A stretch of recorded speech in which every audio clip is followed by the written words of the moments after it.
What would you do if, in just 12 seconds, one seemingly harmless action by an adult labeled a child as disruptive, smeared a mother's name across the media, and sent an entire airline spiraling into full-blown crisis?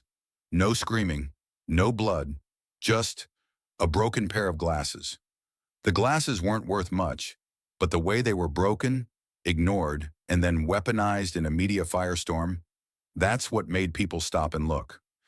The story you're about to hear doesn't begin with a scandal.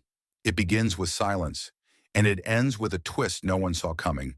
Not from power, not from the press, but from an 11-year-old girl who realized her story had been told wrong. Watch until the very end, because the conclusion won't be tears. It'll be a painting, an empty chair, and a question America can no longer ignore. No one ever imagined that a broken pair of glasses could shake the entire European airline industry. But it happened, not because the glasses were expensive or rare, but because the eyes that needed them to see the world belonged to a 9-year-old black girl named Layla Bennett.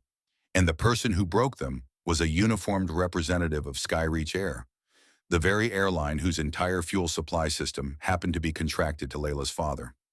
But at 9:12 a.m., aboard Skyreach Flight 417 from Frankfurt to Paris, no one knew any of that.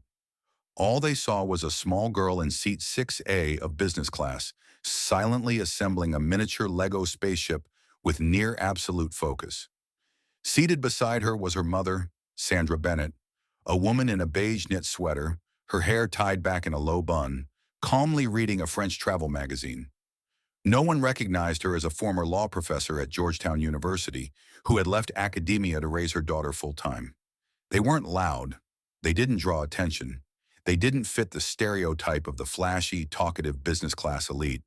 And that's why, when the brisk, clipped footsteps of Chief Flight Attendant Marina Caldwell approached, Layla didn't look up. She was carefully attaching a tiny launcher to the front of her spacecraft model, her most beloved toy. Around them, passengers had adjusted their seatbacks and fastened their belts. Marina, a woman in her early 40s with hollow eyes and uneven red lipstick, arrived at seat 6A with an urgency edged with irritation. She stopped beside Layla and spoke in a sharp, hurried tone. "Ma'am, please secure the tray table. We are preparing for landing." Sandra immediately looked up and nodded politely. "Yes, of course," she replied, then turned to her daughter and said gently, "Layla, sweetie, put your toy away. We're about to land." Layla, still focused on inserting the launcher, murmured, "Just one more second, Mama. I'm almost done." Marina didn't wait, didn't observe, didn't ask. She leaned down and shoved the tray table closed. Too fast, too forcefully. The tiny Lego model flew off the table, crashed onto the floor, and shattered into dozens of pieces. A faint snap followed, like the sound of a matchstick breaking. Layla exhaled sharply. She didn't cry. She simply stared down at the scattered fragments below her seat. "My ship," she whispered. Marina sighed as if exhausted by a day full of minor inconveniences. And then she said something no adult should ever say to a child. "It's just a toy." Sandra opened her mouth, but before she could speak, Layla replied softly, her voice full of emotion. "It's not just a toy. You broke it." Marina straightened up, her eyes locking onto Layla's. Not like she was a child, but like she was a rival. That gaze wasn't driven by anger. It was the look of someone barely holding it together. Marina had just completed a grueling 14-hour flight shift. The night before, her daughter Ava had been rushed to the ER after suddenly coughing up blood. And that morning, the insurance company, Skyreach's own, had sent a third email denying coverage for the gene therapy doctors said was Ava's only hope. Marina had lost her balance. In that moment, Layla wasn't just a passenger. She, her expensive glasses, her Lego spaceship, her privileged tone, became a symbol of everything Marina couldn't protect for her own child. And then Marina did the unthinkable. She bent down, yanked the glasses off Layla's face, so quickly Sandra couldn't react, and with one cold, fluid motion, snapped the bridge clean in two. The dry, brittle crack echoed. Passengers nearby froze. A woman in 7C covered her mouth. A man in 5B had already pulled out his phone and hit record.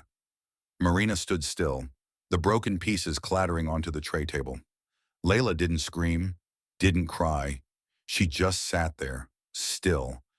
As the world around her became a glowing blur, everything distorted, no longer distinguishable.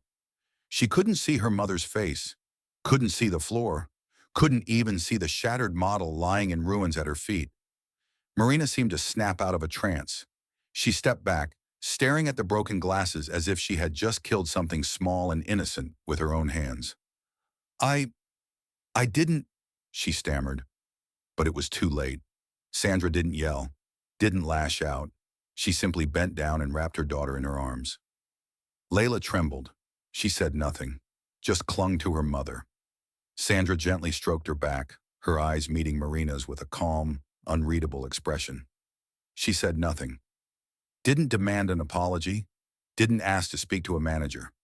She knew those things were meaningless now. She just picked up her phone, scrolled to a pre-saved contact list, and placed a call. The screen displayed the name, Damien Cross. On the other end, a deep voice answered, "Sandra? You've landed? Is Layla okay?" Sandra didn't respond immediately. She just said quietly, "Damien, I need you. Something happened. Layla, she can't see anymore." Damien was silent for half a second. Then, "I'm in Frankfurt. Send me the flight number, the employee's name, everything you've got." Sandra sent the information. No further words.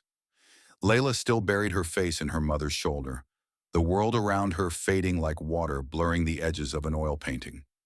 Outside the window, the Skyreach aircraft was descending, but inside row 6 of business class, a silent earthquake had struck. One that no one could quite name, but everyone could feel. Something had just happened. No one screamed, but it wouldn't end on this plane. And no one knew that just hours later, that broken pair of glasses would set off a chain reaction that would bring down the airline that had ruled Europe's skies for over 2 decades. But for now, in seat 6A, there was only a 9-year-old girl slowly slipping into a world of haze, where she could no longer clearly see who was by her side, or who had shattered everything around her. The first sound heard when the plane landed at Charles de Gaulle Airport wasn't the screech of the landing gear against the tarmac. It was the soft sigh of a mother trying to stay composed while holding her daughter, who could no longer see the contours of her own face. Sandra Bennett was not the kind of woman who lost control easily. A former law professor, she had won numerous complex litigation cases in Washington before transitioning to life as a full-time mother. But this morning, in the cramped business class cabin of Skyreach Air, when Layla turned to her and whispered, "Mama, I can't see anymore," something inside Sandra cracked. Not because Layla was physically hurt, but because her sense of safety had been stolen. The glasses weren't just a tool for vision. They were a shield that helped Layla navigate a world too complicated, too noisy, too cluttered for the mind of an introspective child to bear without strain. Without them, Layla was lost. When the head flight attendant announced, "Welcome to Paris, Charles de Gaulle. Please remain seated until the seatbelt sign has been switched off," Sandra reached for her phone. In her contacts list was a name she hadn't called in months. Damien Cross, her ex-husband. A man of contradictions. Tender father, driven executive, but never absent when it mattered. And Layla was what mattered most. She pressed call. 2 rings. "Sandra?" His voice was deep, alert. "You just landed?" Sandra didn't answer that question. She looked at Layla, rubbing her eyes, her wide dark pupils now unframed by their familiar glasses. Sandra spoke slowly, clearly. "Damien." A flight attendant just yanked Layla's glasses off and broke them in front of me. Silence. She continued, not waiting for a response. "She can't see clearly anymore. She hasn't said a word since it happened, just shaking and holding me tight." "Which airline?" "Skyreach Air. Flight 417 from Frankfurt to Paris. Attendant's name is Marina Caldwell. She broke your daughter's glasses, then handed us a €200 voucher like it was lost luggage." Another long pause on the other end. No reaction, no apology, just a slow, deliberate inhale. Sandra didn't need to hear more. She ended the call with one final sentence. "You know what to do." On the 31st floor of Horizon 1, the headquarters of Global TerraFuel in Frankfurt, Damien Cross sat before a wall of glass overlooking the silent drift of the River Main. On the desk before him was a 1.3 billion euro infrastructure proposal for a new liquid fuel terminal in the port of Rotterdam. He stared at the screen for a full minute, but read nothing. All he could see was Layla's eyes, the broken bridge of her glasses, the hand that had shattered his daughter's world. And he knew, with a single call, the entire fuel supply chain for Skyreach could fall like dominoes. But he didn't hesitate. He didn't need time to think.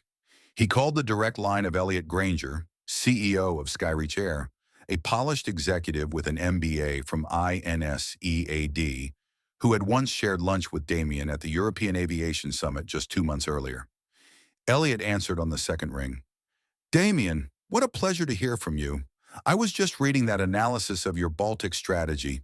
Brilliant as always. Damien cut him off with a voice that didn't rise, didn't rage, but chilled the air like steel. Elliot, one of your attendants broke my daughter's glasses, a 9-year-old girl, this morning. Flight 417. Her name is Marina Caldwell. Elliot went silent. Damien continued. She can't see, and your staff handed her mother a 200 euro voucher. That's your response? Elliot stammered. I'm truly sorry, Damien. I'll have this dealt with immediately. We have protocols in place. Damien cut him off again. You don't understand. I'm not calling for internal handling. I'm calling to inform you that I'm terminating the fuel supply contract with Skyreach, effective in 72 hours. A long silence followed. Elliot didn't speak. He just breathed, barely audibly. Damien went on. I'm activating Clause 9C on brand ethics. The conduct of your staff, as representatives of your airline, caused direct harm to my child. Our agreement clearly states any act that compromises the integrity of the supply partner warrants immediate contract termination without negotiation. Damien, please, speak to my legal team. This was an isolated incident. We can't absorb a $1.5 billion loss over a mishap. Don't call it a mishap. An adult broke a child's glasses because she didn't put her toy away fast enough. And you call that a mishap? I'll be sending formal termination via email within the next 30 minutes. You have 72 hours. After that, your aircraft will remain grounded. Elliot shouted, You're going to destroy our entire system over a moment of anger? Damien didn't raise his voice. He simply said, quiet and sharp as a blade, My daughter can't see, and someone will have to see the consequences. He hung up, then drafted an email to TerraFuel's legal division. Activate Clause 9C. Terminate all fuel supply contracts with Skyreach Air, effective in 72 hours. Send official partner notice immediately and launch emergency PR protocols. The press of send was the second snap of the day, but this time, it wasn't the bridge of a pair of glasses. It was the fuel pillar of Skyreach Air's European operations. Just as Sandra had sensed, Damien knew what had to be done, and he did it. Absolutely, coldly, without hesitation. Because what was broken today wasn't just a pair of glasses. It was a line, and someone, regardless of title, circumstance, or excuse, had crossed it.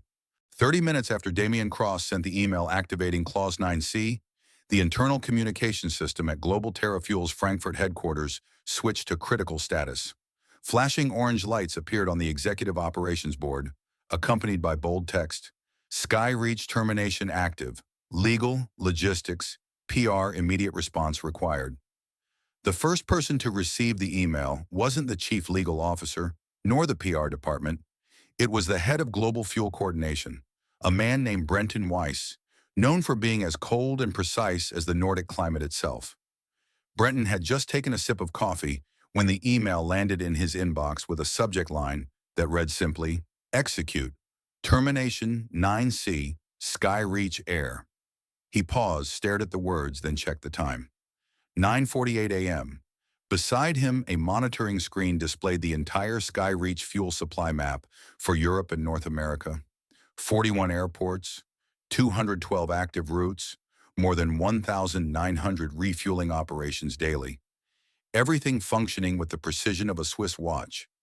And now the man at the top of that chain had just ordered the plug to be pulled, as if disconnecting the oxygen supply from a system running at full capacity.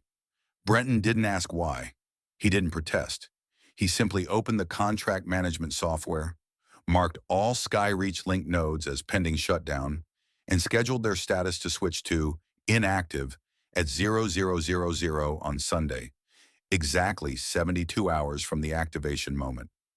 He called an emergency meeting with logistics, ordering a full fuel inventory check and outlining plans to drain all SkyReach stock by the weekend.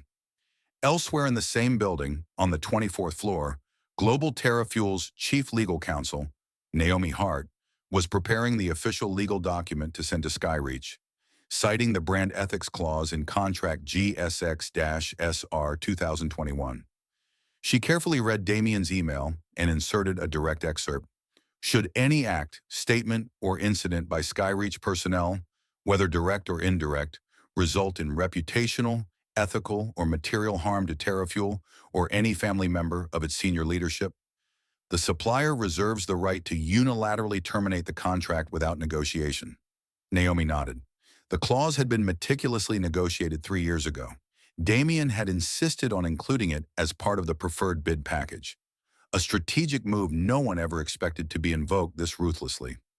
She printed the document, signed it, and sent the official copy to SkyReach Air's executive board. In Paris, Layla sat quietly inside a private vehicle, dispatched to pick them up at the aircraft gate. Sandra sat beside her in silence, phone in hand, staring at a green message. Termination confirmed. 72-hour clock has started.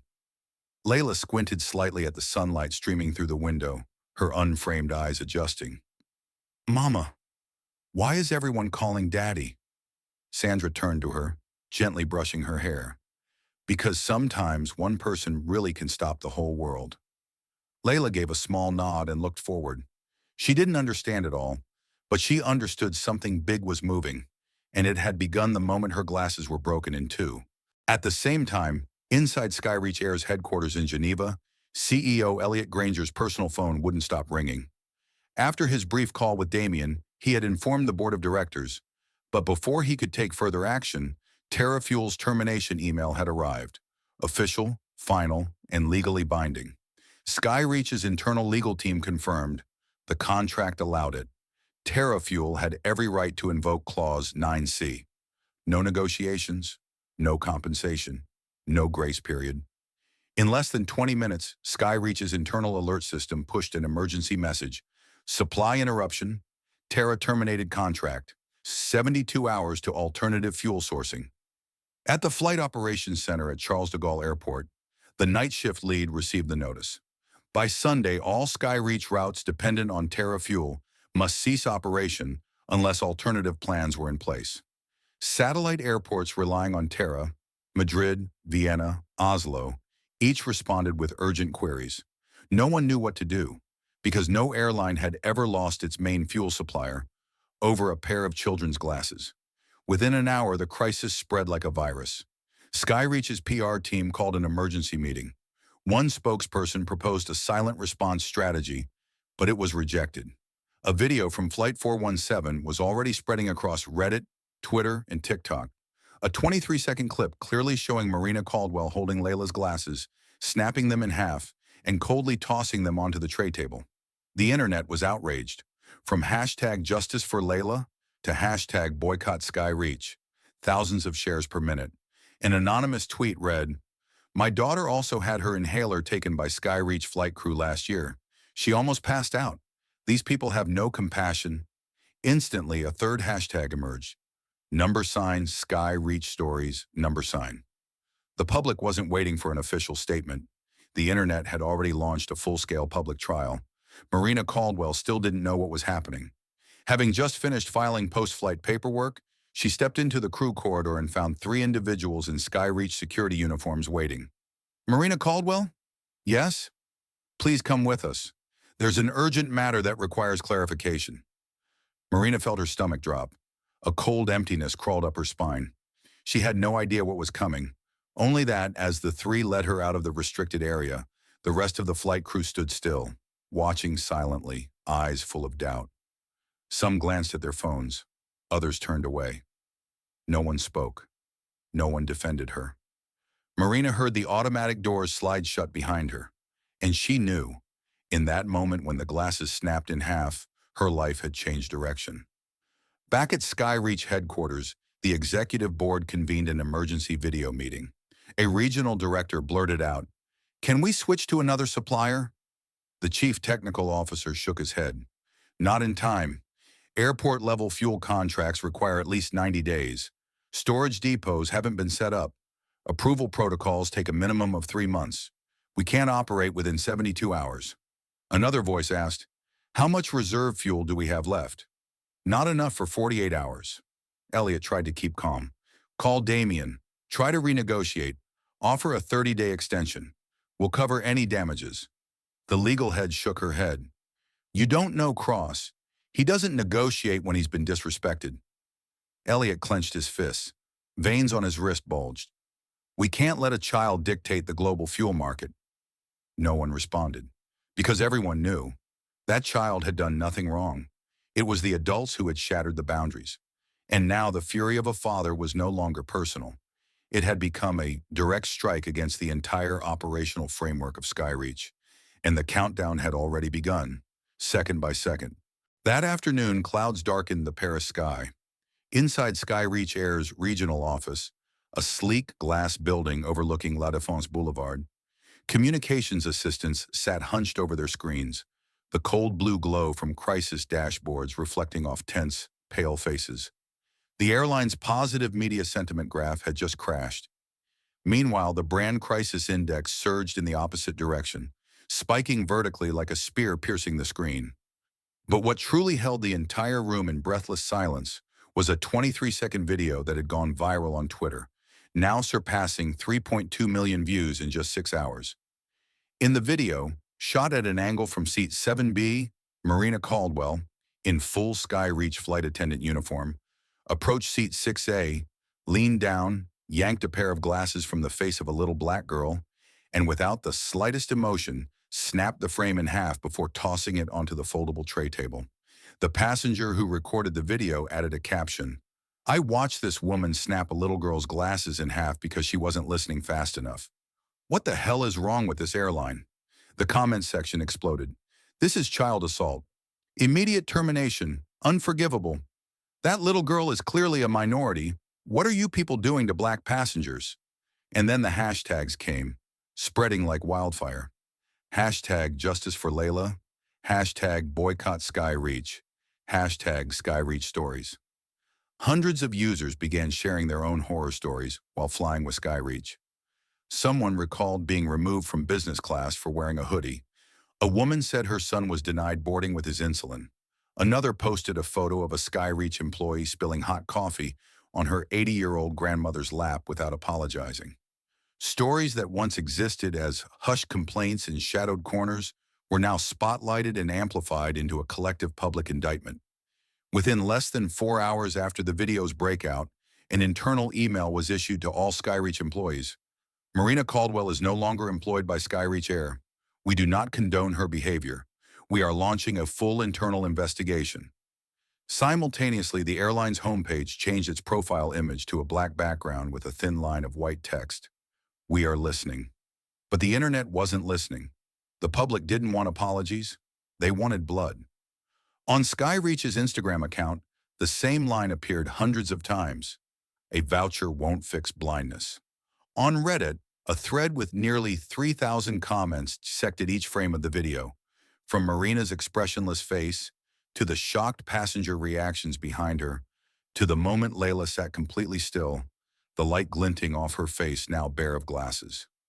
One user reposted the frame of Sandra hugging her daughter tightly, captioned, "This isn't just about glasses. It's about a child who realized the world doesn't care about her until someone with power does." A TikTok account named at Airline Justice posted a 60-second breakdown of the incident with the caption, "This is the sound of corporate karma taking off." That clip reached 8 million views in just 9 hours. Damien Cross still hadn't spoken publicly. No posts, no interviews, not a single tweet. And that silence, that was what frightened people most. Because when the most powerful man in the room says nothing, everyone knows the real action isn't playing out on media. It's moving silently behind closed doors, and it's far more dangerous. At exactly 7 p.m., Paris time, Skyreach held an emergency virtual press conference. CEO Elliot Granger appeared, eyes sunken, gray tie neatly knotted, seated between two communications officers. He spoke slowly, cautiously. The behavior of the flight attendant in the video is absolutely unacceptable. We sincerely apologize to the young girl's family for the terrible experience on Flight 417. Marina Caldwell has been terminated. We are offering financial compensation, counseling services, and additional support to the family. We are reviewing our training procedures and service culture across the board. But the press wasn't satisfied. One reporter asked, "Is the severity of this incident related to the fact that the child is black?" Another followed, "Skyreach has faced accusations of racial bias before. Is this an isolated case or a systemic problem?" Elliot looked directly into the camera. "We are changing. This event is a wake-up call." What he didn't say was that the company was about to lose nearly 40% of its operational capacity within the next 72 hours due to the fuel contract cancellation. And no wake-up call hits harder than having your supply line cut off by your most powerful partner. Inside the top floor of Global TerraFuel's headquarters in Frankfurt, Damien sat in complete silence, watching Layla as she sat at his desk. She had just been brought in by private car. Her expression hadn't fully relaxed. Her gaze was uncertain without her glasses. He studied his daughter carefully, as if to remind himself of why all of this was happening. Not out of rage, but because of a promise. "I can't see anymore." That sentence echoed through his mind like the steady beat of a clock. At 8 p.m., his secretary brought in a thick folder containing Skyreach's official offers of reconciliation. 1. 500,000 euros in family support. 2. A formal public apology from the CEO across all press outlets. 3rd, lifetime free flights for Layla and Sandra. 4. A full academic scholarship fund. Damien didn't finish reading. He slid the folder aside. He didn't want apologies. He didn't want flight vouchers. He didn't want scholarships. What he wanted was a warning loud enough to shake the entire system. No one harms his daughter without consequences. In the 30 minutes following the press conference, over 17,000 tweets mentioned the name Damien Cross. A popular account posted, "You messed with the wrong father. You poked the CEO of the company that keeps your planes in the air." Public opinion split.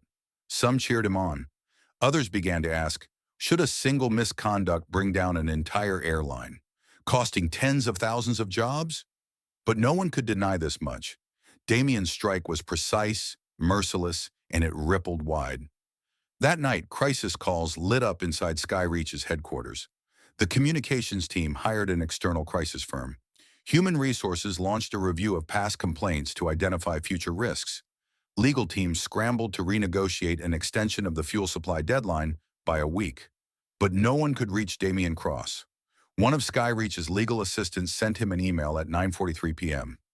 "Mr. Cross, we respectfully ask for a reconsideration for the sake of our employees and for the many customers we serve daily. We are deeply sorry." The system confirmed the message had been opened, but there was no reply. Inside the top floor of Global TerraFuel, the most powerful man remained quiet, like a thunderless storm cloud. But everyone knew, when the cloud doesn't rumble, it's preparing to release the heaviest rain. And true enough, just before sunrise the next morning, Skyreach's stock began to fall. The media storm hadn't yet passed, but the crowd was already shifting tastes. When the 1,000th angry tweet had been written, when the video's comment section kept cycling through the same outrage talking points, when the hashtag Justice for Layla began showing up in memes and reaction videos, the inevitable occurred. Public fatigue. Not fatigue with the little girl, but with the synchronized outrage, the herd instinct. And that's exactly when people like Miles Travers show up. Miles didn't work for any major newsroom. He was the kind of journalist traditional media considered troublesome. With slightly messy long hair and eyes that never left his notepad, he was the guy who could sit in a cheap cafe for hours just waiting for a story no one else noticed. When the Layla incident broke, he didn't post, didn't like, didn't share. He just saved the original video, read every comment, and tracked each timestamp. He started with one small detail most people missed. In the 7th second of the video, When Marina breaks Layla's glasses, her eyes don't show anger.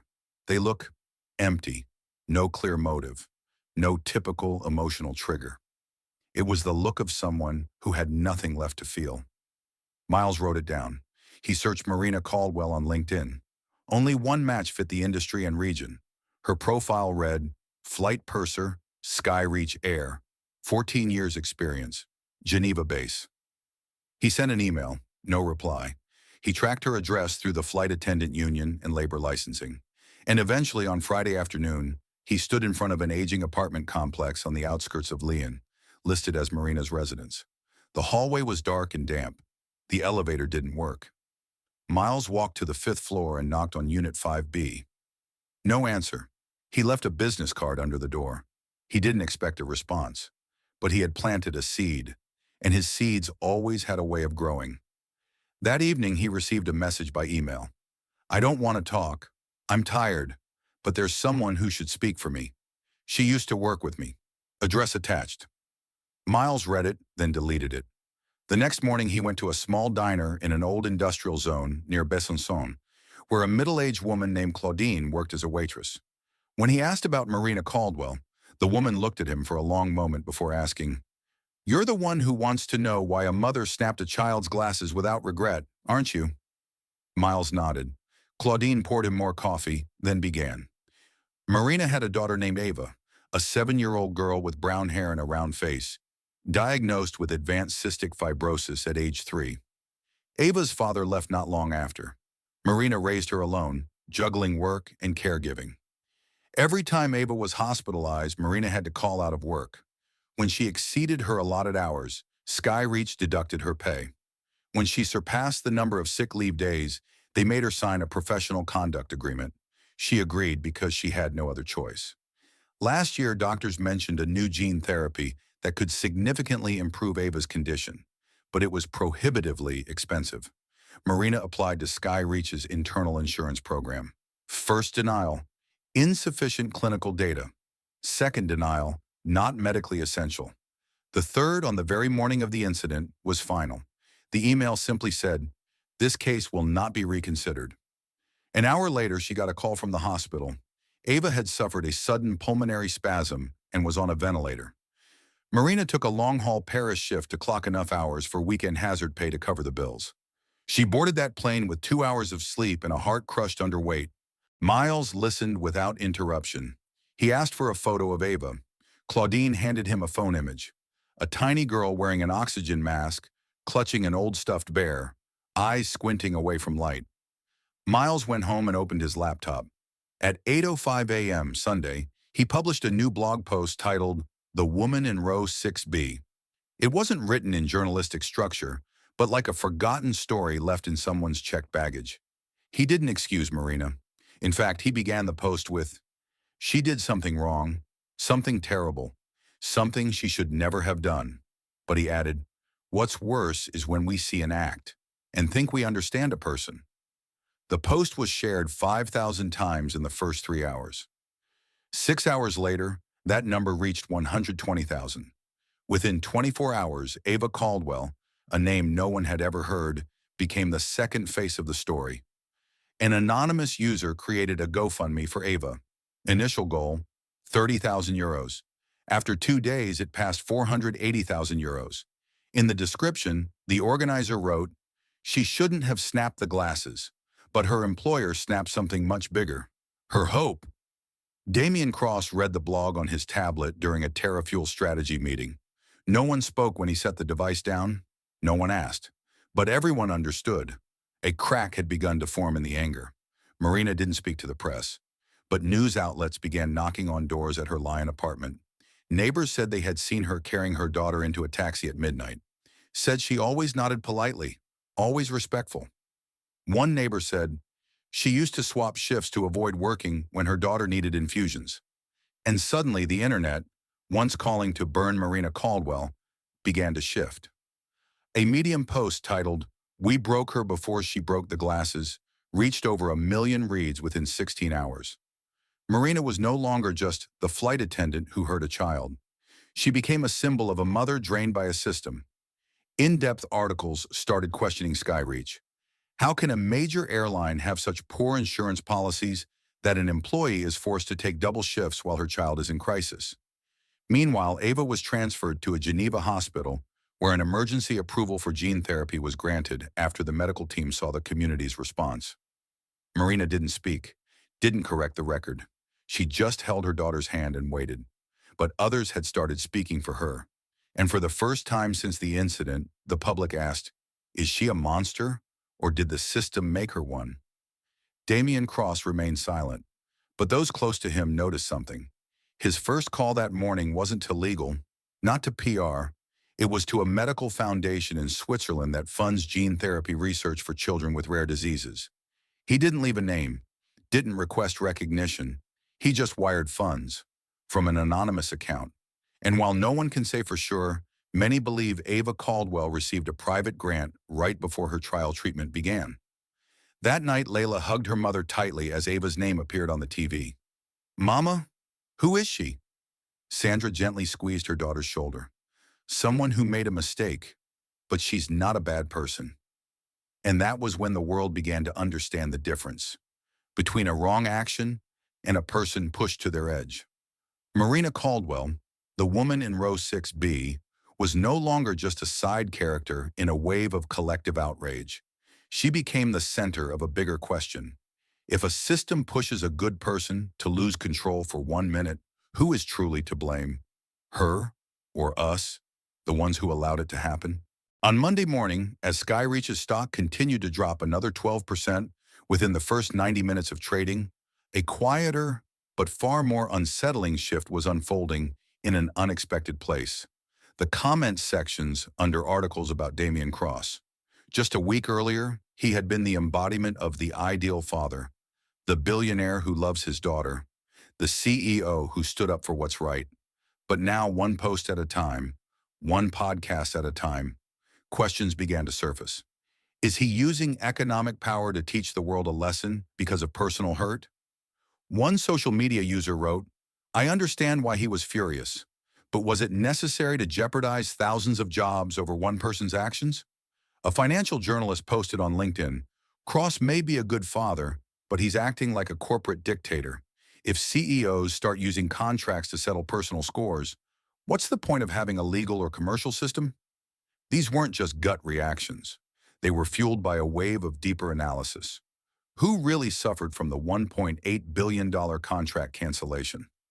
Not Skyreach's executive board. They had insurance. The real blow landed on ground crew, pilots, technicians, booking agents, and the thousands of families who relied on the airline's payroll. An investigative piece in the Financial Tribune stated plainly, while TerraFuel's invocation of the ethics clause was legal, it sets a dangerous precedent that a leader's personal emotions can justify the dismantling of an entire operational structure. Meanwhile, Marina Caldwell, the woman the world had branded a monster just days ago, still hadn't spoken publicly. No interviews, no posts, not even a single status update. She sat quietly beside her daughter in the ICU at Geneva Hospital, where the gene therapy trial had just begun. Ava was responding well. Her oxygen levels had stabilized. The violent spasms had subsided. Marina monitored the machines, refilled the water bottles, read aloud from storybooks. She had no idea the world outside was shifting, but others did, and they acted.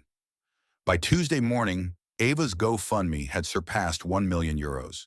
A coalition of parents with children facing rare diseases launched the hashtag Help the Avas, transforming a personal tragedy into a movement. Simultaneously, articles began resurfacing details from Damian Cross's past. Lawsuits over market manipulation, allegations of predatory pricing tactics, and, most notably, his recurring use of ethics clauses in contracts to force smaller partners into renegotiations. An anonymous former TerraFuel attorney told the Marker, this isn't the first time he's invoked that clause. It's just the first time he's used it over a family matter. The public tone began to change. While Marina was being reframed as a symbol of those crushed by systems beyond their control, Damian was gradually being cast as the face of that very system. On a popular morning talk show, the host asked the audience, are we watching a modern-day Thanos? A father wielding unchecked power to destroy an entire industry for the sake of his daughter? The studio didn't laugh. No one protested. A few nodded. Media coverage began re-examining old footage, not to analyze Marina anymore, but to scrutinize Damien, his refusal to appear publicly, his silence since the crisis began. That silence, once a mark of strength, now came across as evasion. A viral YouTube video titled "The Quiet CEO Who Pulled the Trigger" garnered over 3 million views in 48 hours. One clip featured a past speech from Damien at the Davos summit. "Sometimes to recalibrate a system, you must do what no one else dares." The editor added red text beneath, "He did." And now 30,000 families are paying for it. Inside his office, Damien watched it all. He didn't respond. But those close to him noticed the change. He wasn't sleeping. His personal assistant, a man named Lucian, later recalled, "He still says he did the right thing, but for the first time he asked me, 'Did we go too far?'" That night, Damien reread an email from Sandra. Attached was a photo of Layla, wearing new glasses, playing piano in the living room. But what stuck with him wasn't the image. It was her note.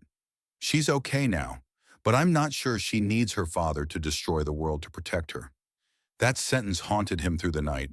By morning, TerraFuel stock had dropped 9%. In the boardroom, no one mentioned Damien directly, but one member asked, "Are we being pulled into a personal vendetta at the expense of corporate resources?" The board began to whisper questions. Shareholders demanded a formal risk review tied to the CEO's actions. Most alarmingly, a leak revealed that the SEC, the U.S. Securities and Exchange Commission, was preparing to review the TerraFuel Skyreach contract termination to determine whether the move violated market manipulation laws. Meanwhile, Marina received a TV interview request, which she declined. But her newly appointed representative, a former human rights attorney, issued a public statement. "We are not pursuing legal action at this time, but if conditions continue to threaten the privacy and safety of Ms. Caldwell and her daughter, we will act accordingly." And just like that, the balance began to shift. Damien Cross, the man who had once silenced the world with a single email, was now facing something he hadn't anticipated. Moral consequence not for a wrongful act, but for treating someone else's failure as if he were the sole arbiter of justice. This shift, from outrage to doubt, wasn't a tidal wave. It was a gentle tilt of the compass. But as with every subtle deviation in moral direction, it was enough to steer the entire ship onto a new course. There is a quiet but brutal law in the world of modern media. The flame of justice, if burned too long, will eventually scorch the one who lit it. Damien Cross had crossed that threshold without realizing it. Just 1 week ago, he was hailed as America's father, a symbol of protection and integrity in an age of soulless corporations. But now the way people looked at him had begun to shift, and that shift didn't come from a new scandal, or a damning revelation, or a betrayal. It came from something far simpler: exhaustion. The public was tired of being angry on his behalf, tired of the endless praise pieces, tired of being forced to pick sides in a story that felt like it should have ended. And like any emotion stretched too far, they started to turn. On Wednesday morning, a major television network aired a leaked audio recording from inside TerraFuel, where an operations executive was heard saying, "Mr. Cross wants the contract team ready to cut off 2 more airlines if necessary. He said, if they want war, let's show them what fuel starvation feels like." The quote, though unverified, sent shockwaves through the narrative. He was no longer the father who stood for his daughter, no longer the CEO of compassion. Now he was the man burning it all down to satisfy a feeling. Social media accounts that once praised Damien quietly deleted their posts. Several influencers who had backed him now flipped. "I used to think he was strong," one said. "Turns out he's just the kind of man who would destroy everything to feel righteous." A Reddit comment with over 90,000 upvotes read, "A right action, done the wrong way, can still be a sin." Damien read it all, but he said nothing. In his office on the 42nd floor of TerraFuel headquarters, he stood by the glass wall, staring down at a rain-washed city, wondering if even justice had an expiration date. Meanwhile, Marina Caldwell was seated in a small room at Geneva Hospital, reviewing the draft of her first op-ed for the People's Voice. The title wasn't about the incident, wasn't about Layla, wasn't even about Damien. It was Being a Mother When No One Asks If You're Tired. In it, she wrote about the lonely journey of raising Ava, about the fear that came with every phone call asking for time off, and about how a society can make you feel like a burden simply because your child needs care. The piece hadn't yet been published, but her editor called it a generational memo from women suffocating under expectations. In the days that followed, the public sentiment completely reversed. Damien was now labeled a tyrant in a tailored suit. Marina received an invitation to speak at an international forum on public health and caregiving. Journalists who once defended Damien began to dig into TerraFuel's previous contracts with smaller logistics partners, some containing clauses described as coercive, unfair, and market disruptive. A senator from Oregon filed a formal hearing request stating, unilaterally using economic power to dismantle an entire airline, no matter the motive, requires examination. At a corporate ethics symposium, the name Damien Cross appeared in a session titled, When Power Meets Personal Emotion. An economist remarked, I don't care whose father he is. I care that he used his position to punish an entire system because he couldn't control his rage. During a live stream, 10-year-old Layla appeared beside her mother and said something that made the entire room fall silent. I forgive her because I don't want anyone else to keep hurting. That line was shared more than 1 million times in 24 hours. This was the moment when the righteous flame, once sparked by a broken pair of glasses, began to burn backward toward the hand that held it. A group of former TerraFuel employees held a press conference, recounting the company's culture under Damien. Intense pressure, zero tolerance, and a strike-first negotiation model. A former department head recalled, I once heard Mr. Cross tell the sales team, don't ask what they need, ask what they're afraid to lose. That quote, once considered strategic wisdom, now stood as testimony to a leadership style devoid of empathy. Even Sandra, Damien's ex-wife, spoke out in a rare interview. I once loved how fiercely he stood up for what's right, she said, but sometimes he doesn't know how to stop. And the line that followed became a headline across major publications. Justice isn't about burning everything down. Sometimes justice is knowing when to step back and listen. After that clip circulated, TerraFuel's stock fell another 7%. The board of directors called an emergency meeting. A few members proposed reviewing Damien's executive authority, citing the clause on serious reputational harm to the brand. During the meeting, Damien remained silent, but when one executive asked directly, do you think you've lost control? He didn't respond right away. He simply asked, if it were your child, could you let them be disrespected and do nothing? And when no one answered, he stood up and walked out without saying another word. Outside, the world kept spinning. A television network released a short documentary titled The Corporation, the Father, and the Cost of Feeling. In it, they posed the question, if a good man does a bad thing for a good reason, what is the result? The audience didn't agree. They didn't protest. They just felt tired. And like any fire left unchecked, even righteous anger, if not reined in, burns out with no one left to mourn it. That weekend, Damien returned home. He stood in front of the mirror, staring into his own eyes for a long time. Gone was the fire. Gone was the fury. All that remained was a man who once believed he had done the right thing, now beginning to doubt. He remembered Layla's eyes in the hospital. He remembered her voice saying, Dad, you don't have to win. You just have to hear me. And for the first time since it all began, Damien admitted to himself, maybe the flame had left his hand far too long ago. Monday morning, a short headline on Bloomberg carried an icy sting. TerraFuel CEO Damien Cross, temporarily suspended amid ethics and market influence controversy. No press conference, no speech, just a 73-word internal memo from TerraFuel's board of directors issued at 5:42 a.m. and leaked to the media within 30 minutes.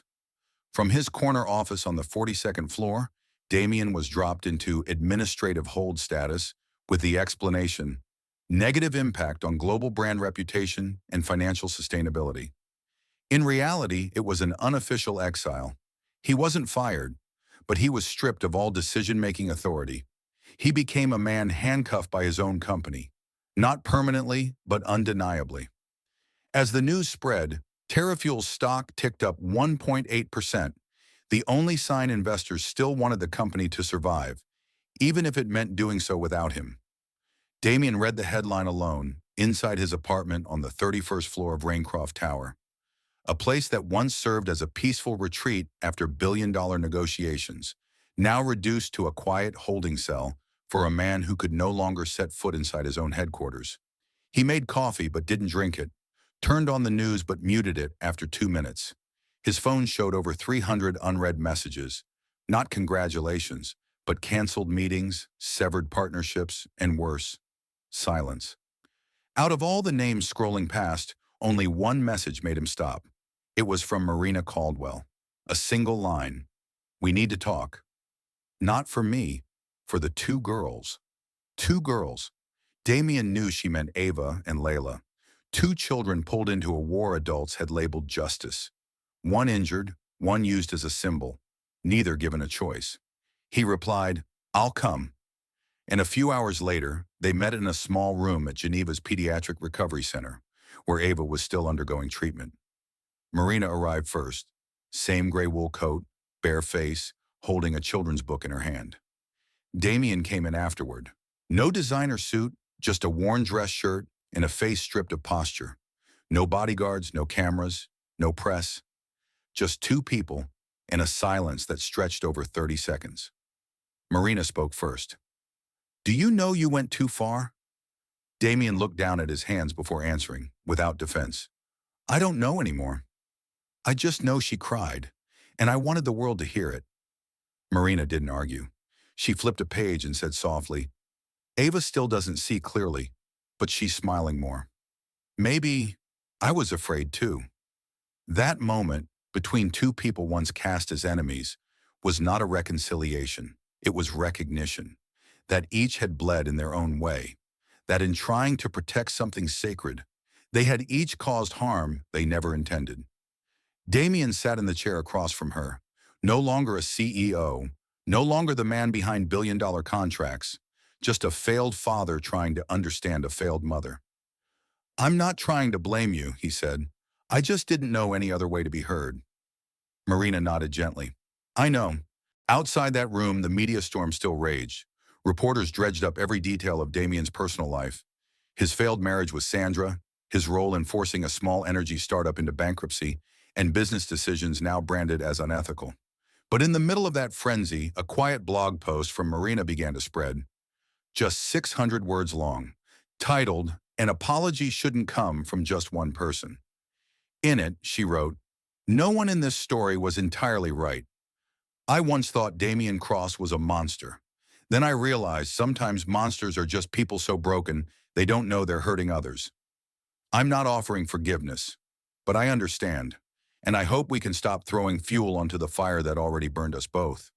The post was shared hundreds of thousands of times, but more surprising than its virality was the public's reaction. No longer seething, no longer demanding blood. They exhaled and began to talk.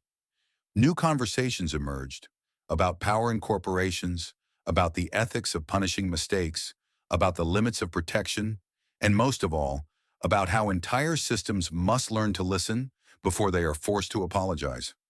Damien didn't return to the office that week, but he did one thing. He sent an internal memo to all TerraFuel employees titled, "I was wrong." In it, he wrote, "I was not wrong to protect my daughter, but I was wrong to believe mine was the only way. I was wrong not to see the broader consequences of collective punishment. And I'm sorry, not because the media demands it, but because I need you to know I am relearning what it means to be human."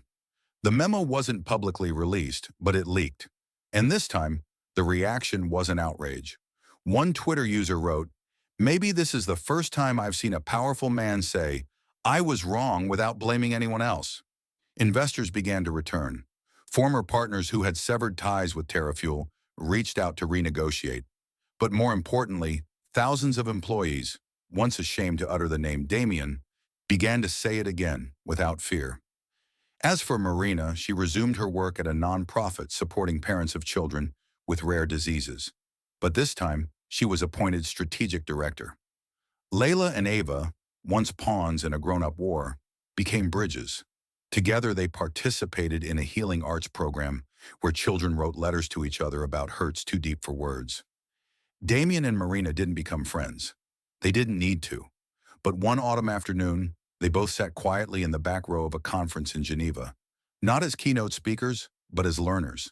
And when the presenter spoke about how silence can be a form of violence, they looked at each other, not with triumph or regret, but with a shared understanding that sometimes what the world needs most is not revenge, not justice, but the wisdom to stop before the fire consumes everything.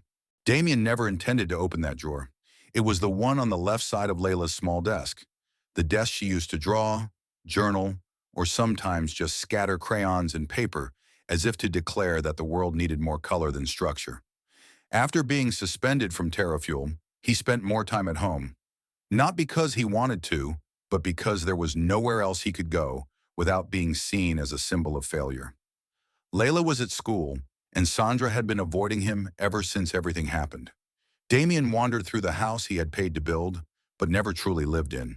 He opened the kitchen cabinets to find only expired snacks. He sat on the couch and noticed a magazine with his face on the cover. Someone had doodled a mustache and crossed eyes on it. He wasn't angry. He just gave a faint chuckle. And then, without really knowing why, he walked into his daughter's room. The one at the end of the hall where the afternoon sun always seemed gentler. He didn't come in often. Sandra used to call it Layla's safe zone, a place only the little girl was allowed to arrange as she pleased. But today he entered, not to inspect, just to understand.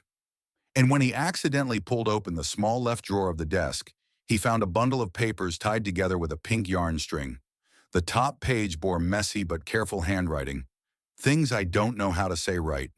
He picked it up, slowly opened it, and there it was, a letter. No recipient's name, no date, just 3 words at the top. Dear Daddy. Layla had written it in purple ink, her letters round and wobbling slightly, as though her little hand had tried very hard to get each one right. The letter began with a sentence he never expected. I know you're angry because people were mean to me. But Daddy, if you stay angry forever, I'm scared you won't be my daddy anymore. Damien froze. He stared at that sentence for a long time. It wasn't a complaint. It wasn't advice. It was a whisper from the farthest corner of a child's heart, a place no one had ever truly entered. The letter continued. I saw you on TV, talking about me, about my glasses, about justice. But I don't remember much from that day. I just remember you didn't look at me. You only looked at the camera. You always tell me not to let people hurt me. But when I saw the lady flight attendant being hated by everyone, I felt sad. I don't want anyone to be hated because of me. I just want you to hug me. Damien read that and felt a weight pressing on his chest like a slab of stone. In all these past days, he had read thousands of comments, hundreds of articles, damage reports, even Marina's apology. But no one had ever written this to him, something so simple it hurt. I just want you to hug me. The letter wasn't long. Layla ended it with a line that made him sit down and clench both hands. If one day you're not a CEO anymore, can you just be my daddy? I like the old daddy, the one who made pancakes and told funny stories that mommy said were terrible. Damien leaned back, eyes shut. A wave of heat rose in his throat. He didn't cry out loud, but the tear that followed burned through him like acid, stripping away every layer of moral logic, ambition, righteousness, and everything he once thought was right. He had believed he was protecting his daughter. Now he saw it clearly. He had used her to protect his own image. He folded the letter gently, as if it were something sacred. He didn't write back. He didn't tell Layla he had read it. But that night, for the first time in weeks, he stepped into her room after the lights were off, lay quietly beside her, and said nothing. Layla rolled over and hugged him like she had been waiting a long time. And for the first time, he wasn't thinking about media coverage, stock prices, mistakes, or rebuilding. He was thinking only about that small breath, that tiny heartbeat, and realizing that being a father never required an empire. The next day, he sent a personal email to the TerraFuel board, not to ask for his job back, but to decline a return. In the message, he wrote, "I used to think justice meant I had to win, but I've learned that real justice is knowing when to stop, so someone else doesn't get hurt more. I choose to be a father first, and if I'm lucky, maybe I'll learn again how to be a leader." The letter didn't make headlines. It wasn't shared.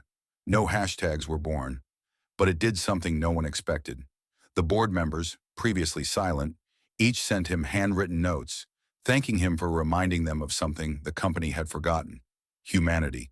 Layla never brought up the letter, but days later she drew a picture: a dad making pancakes with a crooked chef's hat and a little girl laughing with squinty eyes. In the top corner, she had written in all caps, "No need for CEO, just need dad." Damien hung that picture in his home office. No one asked about it, and he never explained.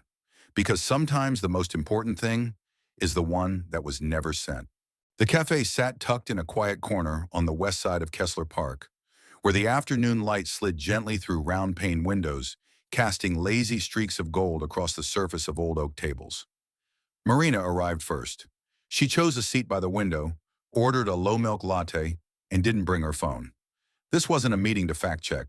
It wasn't a negotiation either. She came because she felt it was time. Time to say something, or at least hear something true, before everything blew over like a storm that left nothing behind but cracks in people's hearts. Damien walked in a few minutes later. No bodyguards. Gone was the iconic suit jacket that once helped him negotiate with governments across the globe. Today he wore a coarse cotton jacket, slightly wrinkled jeans, and carried a worn-out notebook. They didn't shake hands, didn't smile, just nodded, like two people who knew full well they were each caring too much for any small talk to make sense. Marina slid the second cup toward him. "I'm guessing you still take it black. No sugar?" Damien gave a small nod. Old habits, hard to break. They sat in silence for a long while. The only sounds were the drip of coffee from the machine, the soft tap of high heels against the wooden floor nearby, and a child behind them trying to recite the alphabet. Marina was the first to speak. "I didn't come here to turn this into some kind of reconciliation." Damien wasn't surprised. "I don't think we need to apologize to each other anymore." Marina lifted her head. "Then why are you here?" Damien looked out the window, then answered without hesitation. "Because Layla asked me if she and Ava would never see each other again, and I didn't have an answer." Marina's fingers tightened around her cup. "I used to imagine all the ways we'd meet again, on a talk show, in court, or in some moral debate. I never thought it would be at a coffee shop."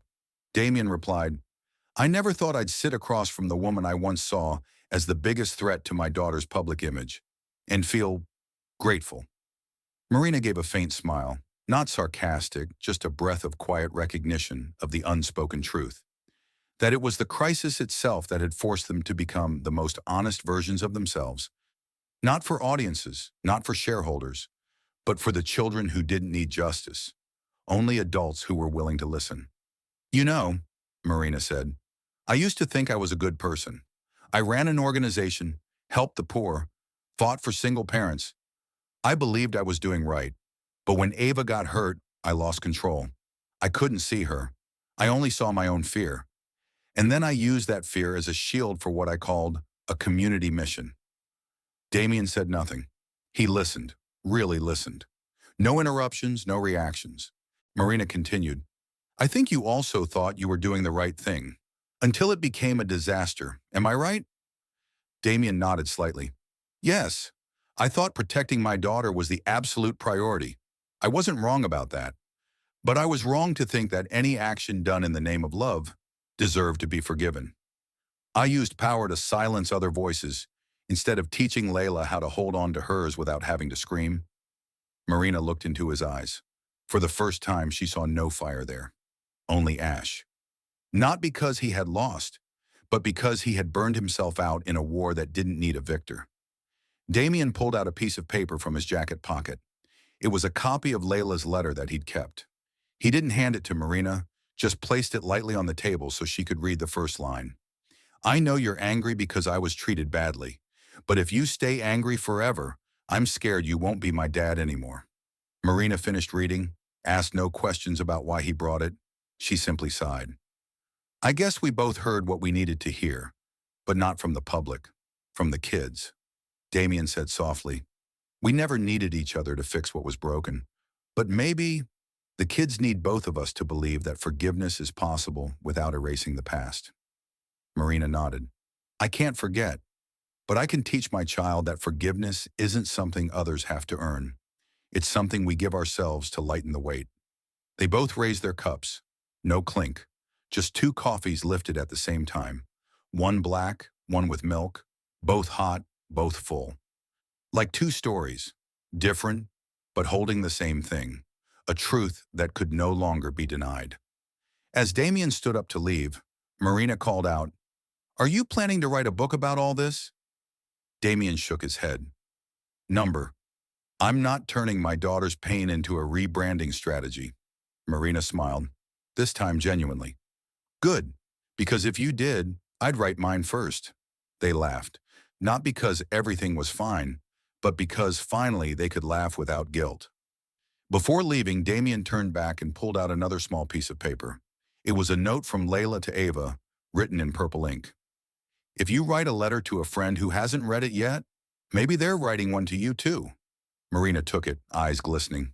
I'll give it to her, at the right time. Damien nodded, said nothing more.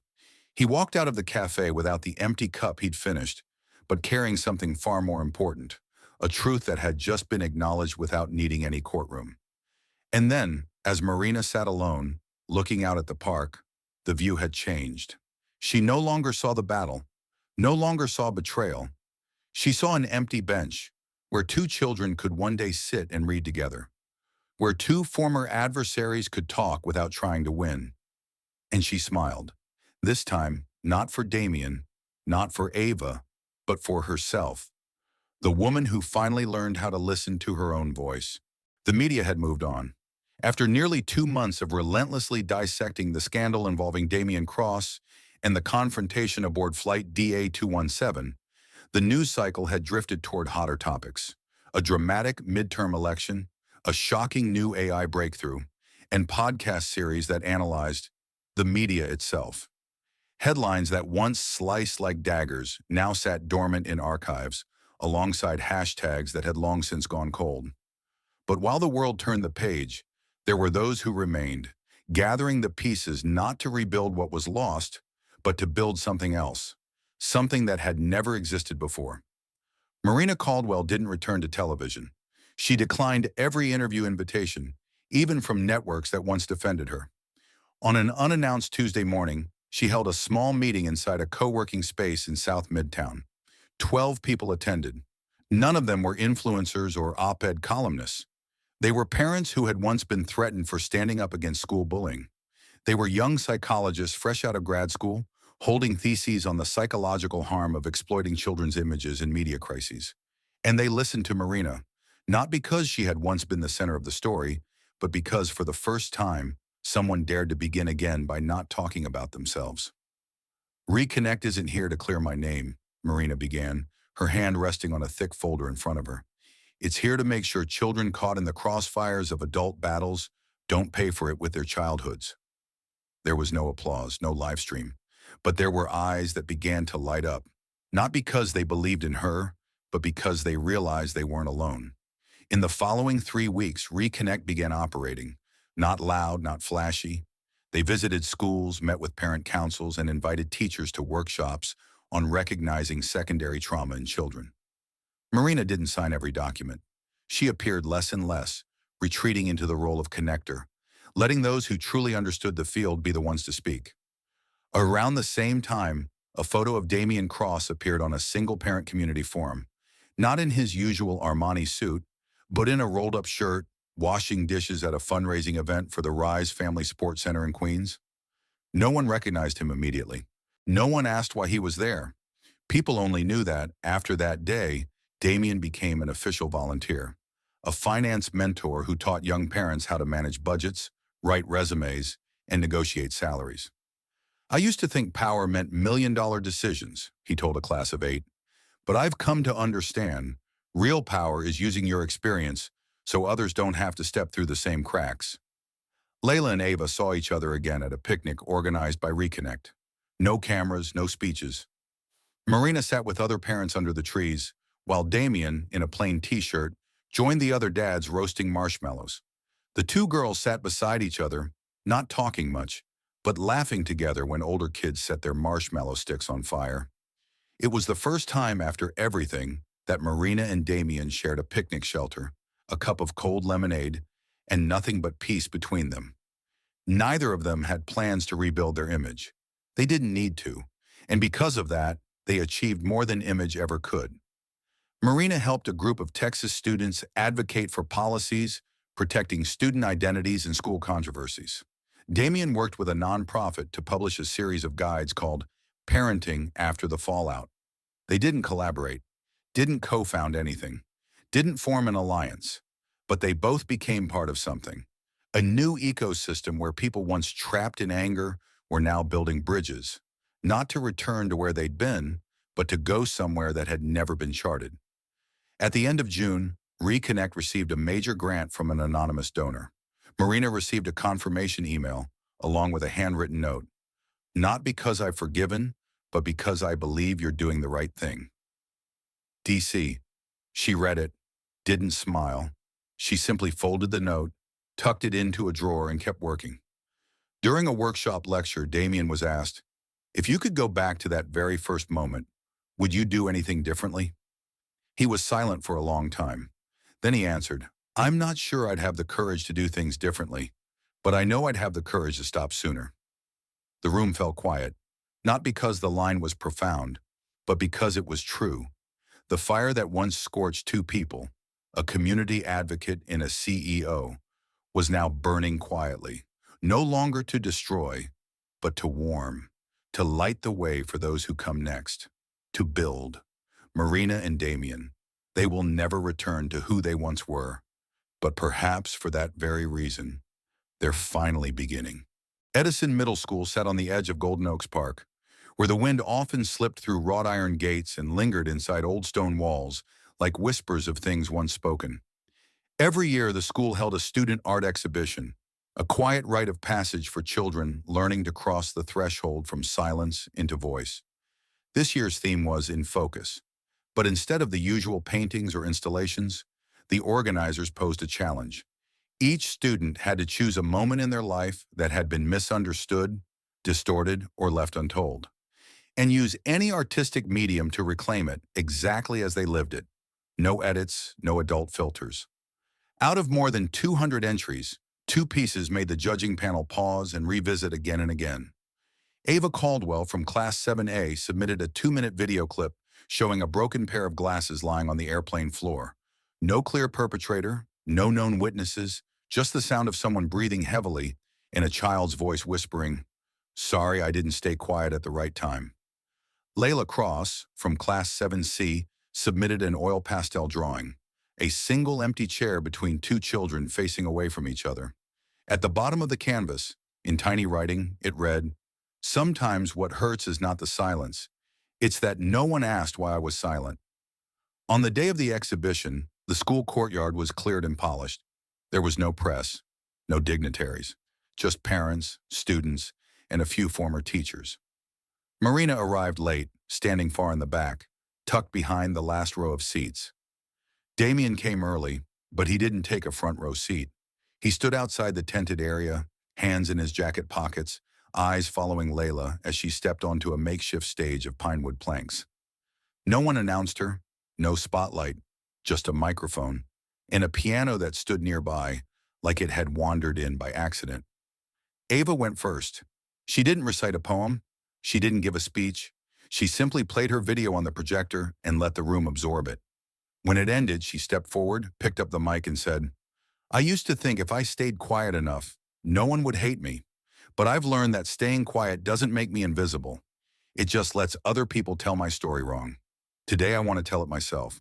Not so someone gets punished, but so I stop feeling wrong for being hurt." No one clapped. The whole courtyard held its breath. Then Layla walked up. She didn't look at the audience. She simply held up her drawing and said, "I used to be afraid that if I spoke up, people would think I was weak, that I was rude, disruptive, or broken. But even when I stayed quiet, they still thought that. So I drew this empty chair because maybe we don't always need someone to sit next to us. Sometimes we just need someone to ask, how are you really feeling? No one said a word, but the adults in the audience felt as if someone had quietly removed a nail from deep within their chests. Not because the children said something grand, but because they said what should have been asked long ago. After the exhibition, Ava and Layla didn't hug.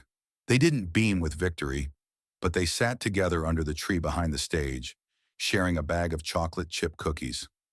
Marina watched from a distance and didn't approach. Damien left quietly before anyone could call his name, but both of them understood.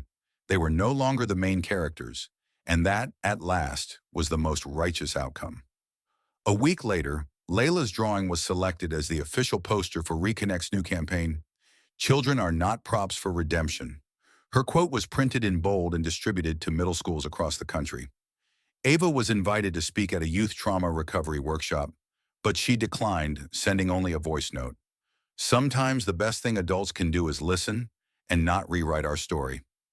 Marina continued her work with Reconnect, stepping back from leadership to focus on program oversight in underserved regions. Damien remained a volunteer at Rise, occasionally teaching night classes on financial literacy and rebuilding after loss. They no longer kept regular contact, but once a year on May 27th, the anniversary of Flight DA-217, they each sent a handwritten letter to the same address, the office of Edison's school principal. The letters never matched in content, but always ended the same way. Thank you for letting the kids tell their own story. There was no perfect ending, no complete justice, but something had shifted. Some children had learned that their voices deserved to be heard. Some adults had learned that silence is not always peace, and pieces that were once cast aside were now finding their way back, not to center stage, but to the quiet places where people pause, look closer, and finally bring things into focus. We used to think justice had to be loud, something big, something dramatic.